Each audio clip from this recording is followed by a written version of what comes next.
Hi കൂട്ടുകാരെ, എല്ലാവർക്കും നമ്മുടെ പുതിയൊരു വീഡിയോയിലേക്ക് സ്വാഗതം. അപ്പോൾ രാവിലെ അടുക്കളയിൽ വന്ന ഉടനെ ഇന്നലെ അരച്ച മാവൊക്കെ എന്തോ പരുവായി നോക്കുവാണേ. അപ്പോൾ ഇന്നലെ ഭയങ്കര മഴയും തണുപ്പൊക്കെ ആയതുകൊണ്ട് ഞാൻ ഇതേപോലെ റൈസ് കുക്കറിൽ ഇറക്കി വെച്ചിട്ടുണ്ടായിരുന്നു കേട്ടോ. പിന്നെ അതിൻ്റെ മുകളിൽ കുറച്ച് ഇങ്ങനെ വെള്ളം ചൂടാക്കിയും കൂടെ വെച്ച് കൊടുത്തേ, ഒരു ചെറിയൊരു ചൂട് നിൽക്കാൻ വേണ്ടി. അപ്പോൾ എന്തായാലും മാവ് അടിപൊളിയായിട്ട് പൊങ്ങി വന്നിട്ടുണ്ട് കേട്ടോ. പൊങ്ങി ഈ പാത്രത്തിലോട്ടൊക്കെ ഈ കുക്കറിനകത്തോട്ടൊക്കെ വീണിട്ടുണ്ടേ. ഇതൊക്കെ ഒന്ന് കഴുകി വെക്കാം. പിന്നെ നമ്മുടെ സ്ഥിരം പരിപാടി കട്ടൻ ചായ കുടിക്കുകയാണ് രാവിലെ ഒന്ന്.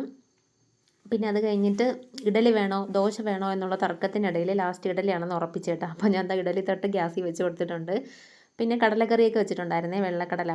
അത് ഇന്നലെ രാത്രി തന്നെ കോവരാനൊക്കെ വെച്ചിട്ട് കൊടുത്തിട്ടുണ്ട്. പിന്നെ രാവിലെ പെട്ടെന്നാക്കി എടുക്കാമല്ലോ. പിന്നെ ഇഡലിയൊക്കെ ചുട്ടെടുക്കുകയാണേ. കുറച്ചധികം പൊങ്ങിപ്പോയോ എന്നൊരു സംശയം എനിക്ക് ഇല്ലാതില്ല കേട്ടോ. അപ്പോൾ എന്തായാലും ഇഡലിയൊക്കെ ചുട്ടെടുക്കുവാണ്. അപ്പോൾ നമ്മുടെ ഇഡലിയെല്ലാം സെറ്റ് ആയിട്ടുണ്ട്. നല്ല പൂ പോലുള്ള സൂപ്പർ ഇഡലിയായിരുന്നു കേട്ടോ. നല്ല പഞ്ഞി പോലെ ഇരിക്കുമായിരുന്നേ. അപ്പോൾ ഇനി തണുപ്പൊക്കെ ആണെങ്കിൽ ടെൻഷൻ അടിക്കേണ്ട, ഇതുപോലെ ചെയ്താൽ മതി, നല്ല സെറ്റായിട്ട് വരും കേട്ടോ.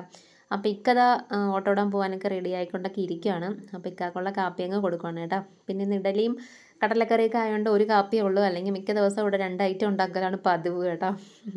അപ്പോൾ നമ്മുടെ പൂച്ചക്കുട്ടിയും വന്നിരിക്കുന്നുണ്ട്. അപ്പോൾ അവൾക്കും ഇക്ക ഇഡലി കൊടുക്കുന്നുണ്ട്. അങ്ങനെ രണ്ടുപേരോട് ഇഡലി കഴിച്ചുകൊണ്ടിരിക്കുകയാണ് കേട്ടോ.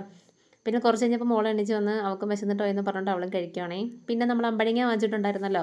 അപ്പം ഞായറാഴ്ച മാമി വന്ന് അമ്പഴങ്ങയൊക്കെ നമുക്ക് സെറ്റാക്കി തന്നേ, അച്ചാറിട്ട് തന്ന്. അപ്പോൾ മാമി കടുവും ഉലുവയും വറ്റൽമുളകൊക്കെ വറുത്തൊക്കെ പൊടിച്ചാണ് അച്ചാർ ഉണ്ടാക്കുന്നത്. സൂപ്പറായിരുന്നു കേട്ടോ മാമി അന്ന് വെച്ചത്. പക്ഷേ ഇപ്പം നമുക്ക് കിട്ടിയ അമ്പഴങ്ങ കുറച്ച് മുറ്റിപ്പോയോ എന്നൊരു സംശയം.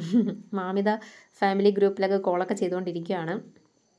ഇത് കുറച്ച് മുറ്റിപ്പോയി കേട്ടോ. പക്ഷെ അന്ന് കിട്ടിയ പിഞ്ചായിരുന്നു. പിഞ്ചാണ് കുറച്ചുകൂടെ നല്ലത് കേട്ടോ. ഇത് പക്ഷേ നമ്മൾ കുറച്ചിങ്ങനെ ചവയ്ക്കുമ്പോൾ ചെറിയൊരു നാര് പോലെ വരുന്നുണ്ട്. എങ്കിലും കൊള്ളാം, സൂപ്പർ സാധനം വരുന്നത് കേട്ടോ. പിന്നെ ഞാൻ 2 ദിവസം മുമ്പേ തന്നെ അരിഞ്ഞിട്ട് ഉപ്പൊക്കെ ഇട്ട് വെച്ചിട്ടുണ്ടായിരുന്നു. അപ്പം നല്ല ഉപ്പൊക്കെ നല്ല പിടിച്ചിട്ടുണ്ട് കേട്ടോ അതിനകത്ത്. പിന്നെ ഞാൻ നമ്മുടെ കാന്താരിയിൽ നിന്ന് കുറച്ച് കാന്താരി ഇങ്ങനെ പറിച്ച് വെച്ചിട്ടുണ്ടായിരുന്നേ. അപ്പോൾ ഞാൻ മാമിയെടുത്ത് അതോടെ ഒന്ന് അച്ചാറിട്ട് തരുമോ എന്ന് ചോദിച്ചേട്ടോ. അപ്പോൾ വെളുത്തുള്ളിയൊക്കെ പൊളിച്ച തോനെ ഉണ്ടായിരുന്നു. അപ്പോൾ കാന്താരി അച്ചാർ ഇട്ടിട്ടുണ്ട്. അപ്പോൾ അമ്പഴങ്ങ അച്ചാറുമായി കാന്താരി അച്ചാറുമായി കേട്ടോ. നമ്മൾ പഴങ്കഞ്ഞിയൊക്കെ കുടിക്കുമ്പോൾ നമുക്ക് കാന്താരി ഇങ്ങനെ കടിച്ച് തിന്നാലോ. എനിക്ക് ഭയങ്കര ഇഷ്ടമാണ് കേട്ടോ. പിന്നെ കുറച്ച് നെയ്ച്ചോറ് വെച്ചിട്ടുണ്ടായിരുന്നു. ഇന്ന് മാമിയും പിള്ളേരൊക്കെ ഉണ്ടായിരുന്നു കേട്ടോ. അപ്പോൾ എല്ലാവർക്കും കൂടെ ഒരുമിച്ച് കഴിക്കാമല്ലോ എന്ന് ഓർത്ത് കുറച്ച് നെയ്ച്ചോറ് വെച്ചിട്ടുണ്ടായിരുന്നു. പിന്നെ കുറച്ച് ചിക്കൻ ഇരുന്ന് ചെറിയൊരു ഗ്രേവി പോലെ ആക്കിയെടുത്ത്, തോനെയൊന്നും ഇല്ലായിരുന്നു. ഉള്ളത് പിന്നെ നമ്മളെല്ലാവരോടും അഡ്ജസ്റ്റ് ചെയ്തൊക്കെ കുറേശ്ശൊക്കെ എടുത്ത്. പിന്നെ കുറച്ച് പപ്പടവും പൊരിച്ച് സലാഡ് ഉണ്ടാക്കി കേട്ടോ. അപ്പോൾ ഇതാണ് നമ്മുടെ ചെറിയൊരു വീഡിയോ. ഇഷ്ടപ്പെട്ടെങ്കിൽ എല്ലാവരും ലൈക്ക് ചെയ്ത് സപ്പോർട്ട് ചെയ്യുക.